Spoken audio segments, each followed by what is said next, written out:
मान आता ते 20% गेलं. इथे लुटलं, त्याला नैसर्गिक आपत्तीनं वेगळं लुटलं. या सगळ्या याच्यामध्ये मग विद्युतीकरण ऊर्जा आहे ते सोलरवर त्याला त्याचा पंप चालत नाही. विविध समस्येमध्ये अडकून ठेवलेला आहे. हमीभाव नाही, कर्जमुक्ती नाही आणि साध्या हमीभाव एवढ्यापर्यंत सुद्धा आपण एका इकडे त्याला भावांतर योजना लागू करणार होतो, ते पण दिले नाही. तुम्ही धान उत्पादक शेतकऱ्याला हेक्टरी 20,000 रुपये देता, एका हेक्टरले 20,000 अनुदान देता. मग तुम्ही ते तूर उत्पादक शेतकऱ्याला का देत नाही, ते कापूस उत्पादक शेतकऱ्याला का देत नाही, इतर पिकाला का देत नाही? तुम्ही घोषणा केल्या होत्या ना का आम्ही 6,000 रुपये सोयाबीन खरेदी करू.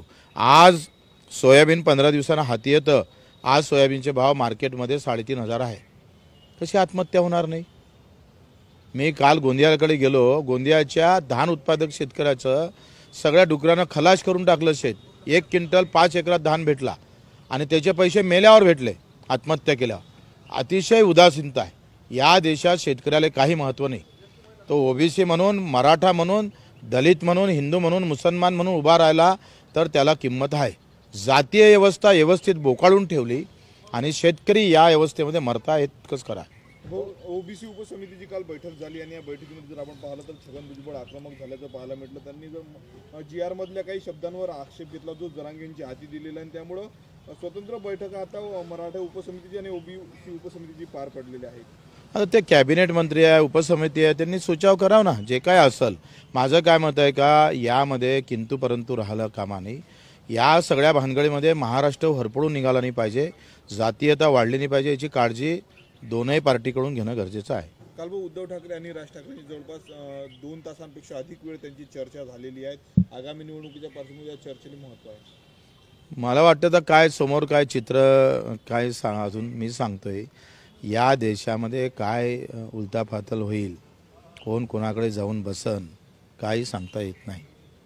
त्याच्यानं शिंदे साहेब असेल, अजितदादा असेल, उद्धव साहेब असेल किंवा शरद पवार साहेब असेल, यांच्या राजकारणामध्ये कोणता डाव कसा कधी खेळला जाईल मी सांगतोय ते काही सांगता येत नाही. गरज केंद्र सरकारला आहे आणि केंद्र सरकार मजबूत करण्याच्या विचारात आहे.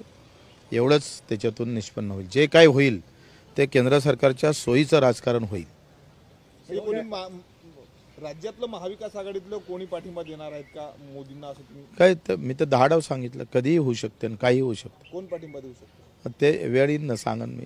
महाविकास आघाडीमध्ये जर आपण पाहिलं तर ठाकरे सोबत आहेत, त्यानंतर अजितदादा, या दोघांपैकी एक शिवसेना जाईन तर दुसरी शिवसेना येईन, एक राष्ट्रवादी जाईन तर दुसरी राष्ट्रवादी येईन. तो नेपाळमध्ये ज्या पद्धतीने आपण पाहिलं की पंतप्रधानांना देश सोडावा लागला, उद्रेक संपूर्ण ठिकाणी झाला, मंत्र्यांना अक्षरशः मारहाण झाली. कसं पाहतात नेपाळच्या घटनेकडे? अतिरेक आहे ना.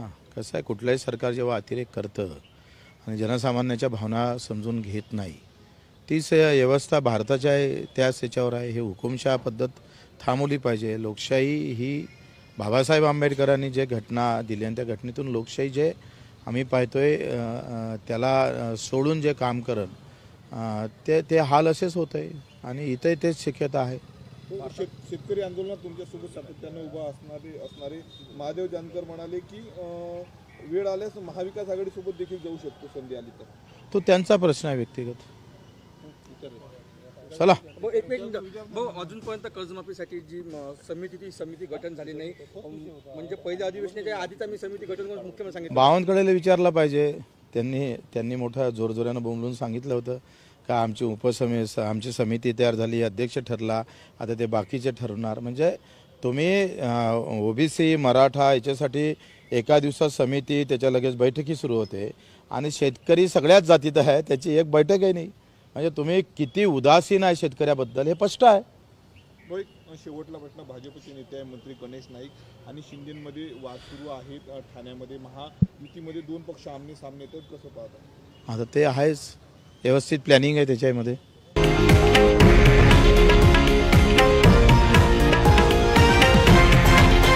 हे आहे देशातील नंबर 1 न्यूज नेटवर्क आणि आपण पाहत आहात TV9 मराठी, एकमेव.